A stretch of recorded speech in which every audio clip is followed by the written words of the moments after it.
Assalamualaikum.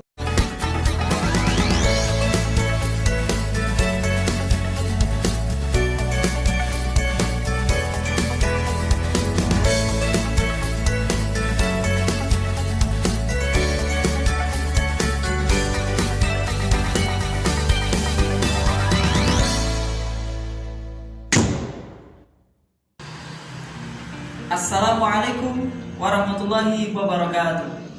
Jumpa lagi dengan Pak Aziz di mata pelajaran informatika. Baik, anak-anakku, pertemuan sebelumnya kita sudah belajar tentang jaringan komputer.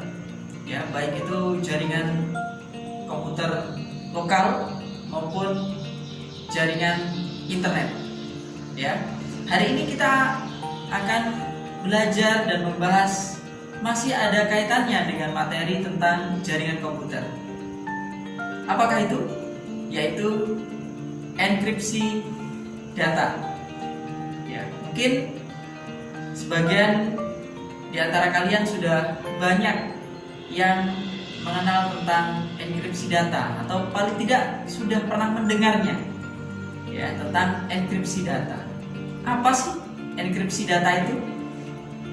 Ya, enkripsi data ini bisa kita terjemahkan atau kita artikan merupakan suatu metode yang digunakan untuk mengkodekan suatu data. Ya, kalau minggu lalu kita belajar tentang jaringan komputer, ya, ada kaitannya dengan pengiriman data. Ya, salah satu contohnya kalau jaringan internet yaitu kita browsing, kita download, kita upload, ya. Ini merupakan suatu pengiriman data. Ya, baik kita mengirim ataupun kita menerima data. Nah, ini diperlukan suatu metode enkripsi yang mana ini digunakan untuk ya mengamankan suatu informasi atau data yang kita kirim. Ya, agar apa yang kita kirim atau data yang kita kirimkan itu mulai dari pengirim hingga penerima itu tetap terjaga suatu komposisinya atau keaslian datanya itu tetap terjaga, ya, sehingga orang lain yang tidak memiliki wewenang untuk membukanya itu tidak bisa membuka atau membacanya, kecuali mereka memiliki metode untuk dekripsi. Ini adalah kebalikan dari enkripsi. Kalau enkripsi tadi adalah suatu kode yang digunakan untuk mengunci atau mengamankan suatu data sehingga tidak bisa dibuka. Kalau dekripsi ini adalah suatu kode yang digunakan untuk membuka atau istilahnya adalah suatu kata kunci gitu ya, atau mungkin sering dikenal oleh anak-anak yaitu password, ya, kata kunci. Nah, kira-kira istilah enkripsi ini berasal atau bermula dari mana? Ya, enkripsi ini berasal atau bermula yaitu dari bahasa Yunani, ya, yang berasal dari kata kriptos, ya, kriptos, yang artinya adalah tersembunyi atau rahasia. Ya, Pak Aziz ulangi, artinya adalah tersembunyi atau rahasia. Nah, dari katanya saja sudah sangat menunjukkan bahwa enkripsi ini adalah suatu metode yang memang digunakan untuk data-data yang rahasia, ya, untuk menyembunyikan atau mengamankan data-data yang sifatnya adalah rahasia. Nah, kenapa sih kok ini dinamakan rahasia atau tersembunyi gitu ya? Karena memang metode enkripsi ini dulu biasa digunakan oleh negara-negara, ya, untuk mengamankan suatu komunikasi, ya, di antara mungkin antara pasukan zaman dulu kan sering berperang ya, digunakan untuk mengamankan komunikasi, pengiriman komunikasi data antara pasukan yang di daerah satu di daerah yang lain, ya, sehingga nanti tidak bisa disadap atau diketahui oleh musuh, gitu ya. Kemudian selain negara-negara tertentu, ini juga digunakan oleh organisasi-organisasi tertentu atau istilahnya orang tertentu yang memang seperti yang Pak Aziz sampaikan tadi, mereka memiliki suatu kepentingan yang sangat mendesak atau sangat rahasia, ya, sehingga memang memerlukan metode enkripsi ini untuk mengamankan data yang mereka miliki. Nah, metode enkripsi ini bermula dari pertengahan tahun 1970-an, ya, yang mana enkripsi ini memang dimanfaatkan untuk pengamanan, ya, oleh sekretariat agen pemerintah Amerika Serikat. Untuk apa? Untuk mengamankan domain publik. Ya, domain publik ini kalau mungkin secara ringkasnya atau contoh kecilnya begitu ya, seperti pertemuan sebelumnya Pak Aziz sudah menjelaskan tentang URL atau domain name system, ya, sistem penamaan suatu domain, atau bisa mungkin dibilang alamat website lah gitu ya, alamat website. Ya, kalau pertemuan sebelumnya kan Pak Aziz sudah menjelaskan bahwa suatu website itu adalah suatu server yang mereka pasti memiliki alamat IP atau biasa disebut dengan IP address. Nah, itu yang berawal dari itu digunakan untuk mengamankan, ya, agar alamatnya tidak diketahui oleh orang lain, sehingga orang lain tidak bisa masuk secara semena-mena ke dalam suatu server atau alamat yang dimiliki oleh suatu negara, atau dalam hal ini khususnya adalah di agen pemerintah Amerika Serikat. Nah, kemudian saat ini, ya, enkripsi ini, metode ini sudah digunakan secara luas, ya, secara luas. Jadi istilahnya sudah komersil, secara global sudah bisa dipakai siapapun. Ya, metode ini sudah boleh dipakai oleh siapapun. Ya, seperti kalau sekarang itu digunakan untuk internet e-commerce atau jual beli online gitu ya. Misalkan ini Pak Aziz beri contoh, ya, misalkan toko online ada misal Bukalapak gitu ya, atau Tokopedia dan lain-lain. Ya, yang mungkin anak-anak sudah ketahui. Kemudian untuk jaringan telepon, ya, mungkin ada SMS, telepon, atau sekarang mungkin WhatsApp, ya. Kalau mungkin anak-anak pernah mengalami nih ya, ada nomor temannya, gitu ya. Ada nomor temannya, ada notifikasi, ketuk untuk, ya, ketuk untuk mengetahui lebih lanjut, ya, atau nomor ini diamankan dengan enkripsi, gitu ya. Mungkin pernah melihatnya. Nah, atau yang lain. Nah, kemudian ini juga digunakan untuk mengamankan ATM, ya, ATM. Mungkin singkatan dari anjungan tunai mandiri, ya, yang biasa digunakan untuk mengambil uang, ya, anak-anak. Kalau mungkin orang tuanya itu mau mengambil uang dari suatu tabungan, ya, yang dimiliki oleh orang tuanya, biar lebih mudah tidak perlu ke bank, maka ada yang namanya mesin ATM, ya, atau juga bisa bertransfer, mengirimkan uang. Ya. Apakah yang dikirimkan itu dalam bentuk uang? Tidak, yang dikirimkan adalah suatu datanya, ya, yang dikirimkan adalah suatu data. ya nominal daripada uangnya, dan itu pun juga akan ada pengurangan di dalam saldo dari tabungan yang dimiliki oleh orang tua anak-anak, gitu ya.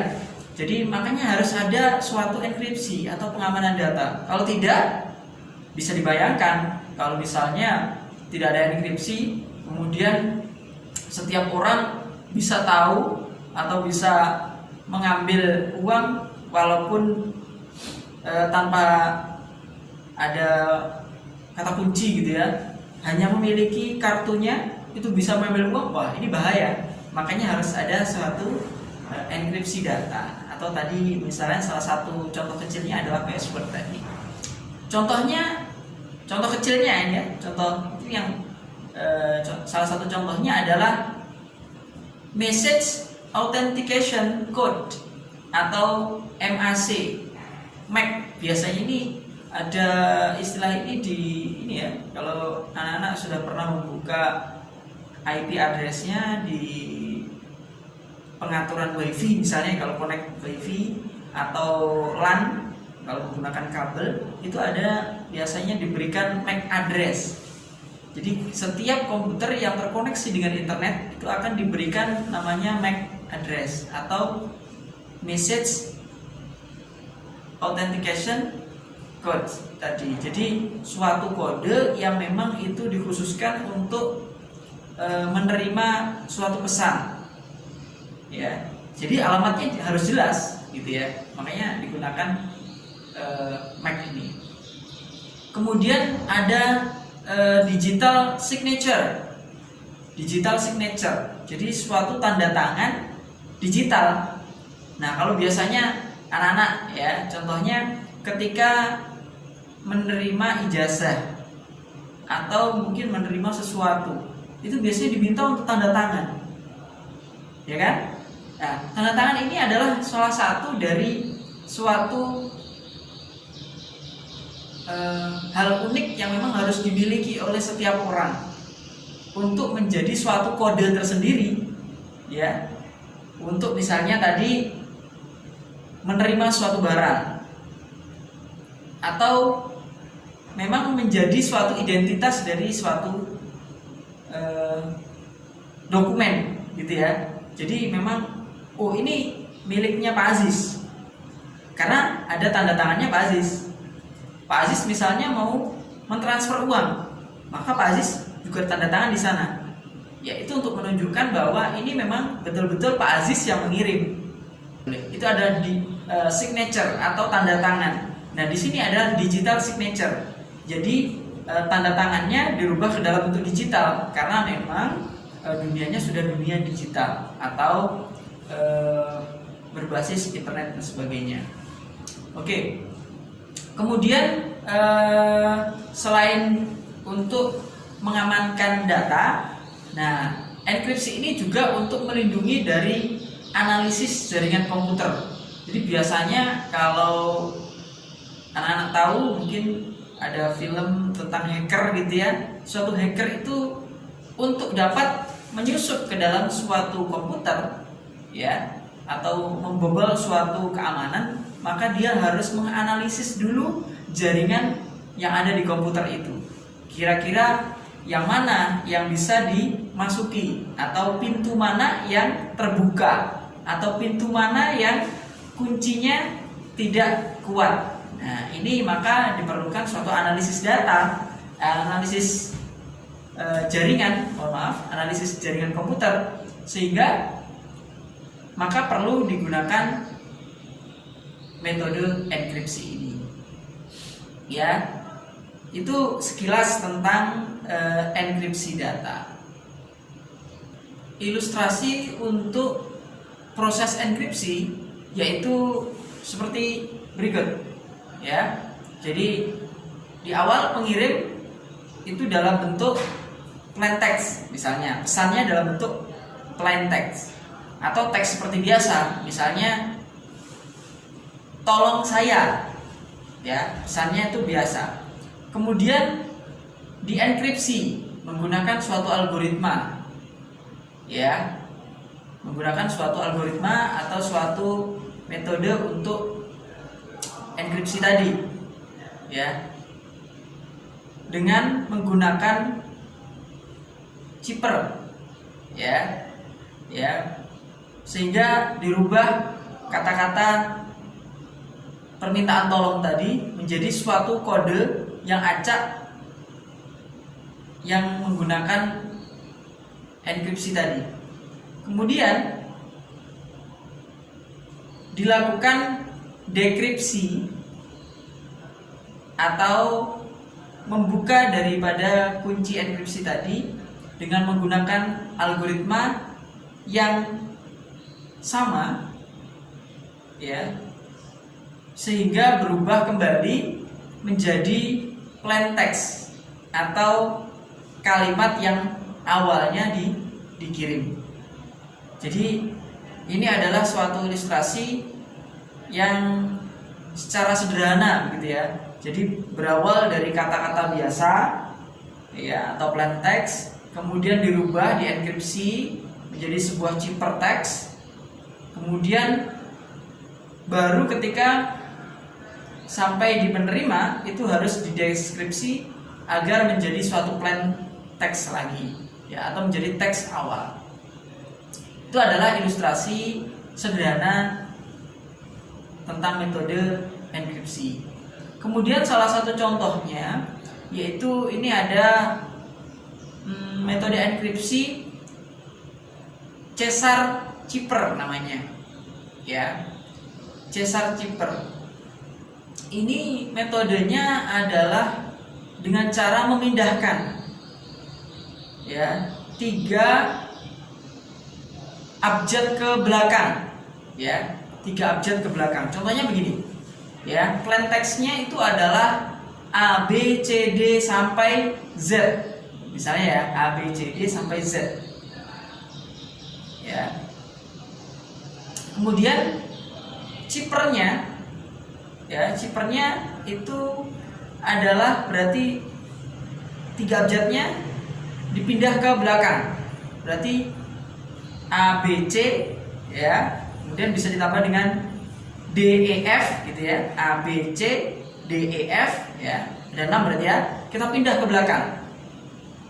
Berarti awalnya bukan A, B, C lagi, menjadi G, H, I, dan seterusnya, ya. Atau misalnya kalau hanya menggunakan tadi 3 teks juga bisa, atau 3 abjad yang ditaruh di belakang juga bisa. Dari A, B, C, D, E, F, G seterusnya sampai Z, itu berarti kalau dirubah menggunakan Caesar cipher tadi berarti berawal dari D, E, F, dan seterusnya sampai Z dan ditambah 3 abjad yang dipindah yaitu A, B, C tadi. Berarti D, E, F, G, H, I, J seterusnya, terus berakhir dengan Z, A, B, C, gitu ya. Itu ciphernya. Nah, itu kalau kita bisa ilustrasikan begini, misalnya Pak Aziz pengen menuliskan kata-kata rumah, ya, kata-kata rumah. Dengan metode ini, kalau kita lihat A, B, C, D, E dan seterusnya sampai Z, ya, itu plain text-nya. Kemudian kita ambil, ya, rumah, R, U, M, A, H, rumah, ya. Kemudian cipher text-nya yaitu dari G, ya, misalnya kita rubah dari G aja, G, H, I, J dan seterusnya sampai nanti berakhir Z, A, B, C, D, E, F.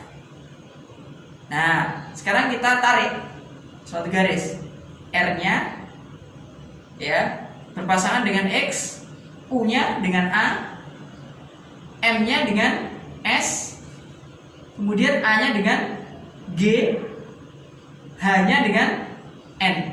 Nah, jadi dari rumah itu dirubah kata-katanya menjadi X, A, S, G, N. Ya, maka ketika ada yang mau melihat, itu bukan rumah yang terlihat, tapi ya X, A, S, G, N. Itu metode enkripsi. Baru ketika di deskripsi, maaf bukan deskripsi tapi dekripsi, ya, berbeda. Dekripsi itu dirubah lagi dengan metode yang sama, berarti bisa menjadi rumah kembali. Itu saat diterima oleh pengirim. Itu adalah salah satu contoh dari metode enkripsi, dekripsi. Nah, demikianlah tadi sedikit penjelasan tentang enkripsi data yang bisa kita pelajari dan kita bahas hari ini. Semoga sedikit penjelasan tadi dapat memberikan wawasan ya dan pengetahuan yang baru untuk anak-anak dan bisa menambah ya pengetahuan tentang jaringan komputer. Ya, karena memang dunia kalian sekarang adalah dunia digital ya, jadi sudah tidak bisa dipungkiri lagi bahwa segala sesuatu pasti berhubungan dengan digital. Karena memang dunia digital sekarang lebih mempermudah untuk kehidupan kita. Nah, terima kasih atas perhatian dan kerjasamanya hari ini. Semoga selalu diberikan kesehatan dan kemudahan dalam belajar. Dan Pak Aziz akhiri, wassalamualaikum warahmatullahi wabarakatuh. Sampai jumpa.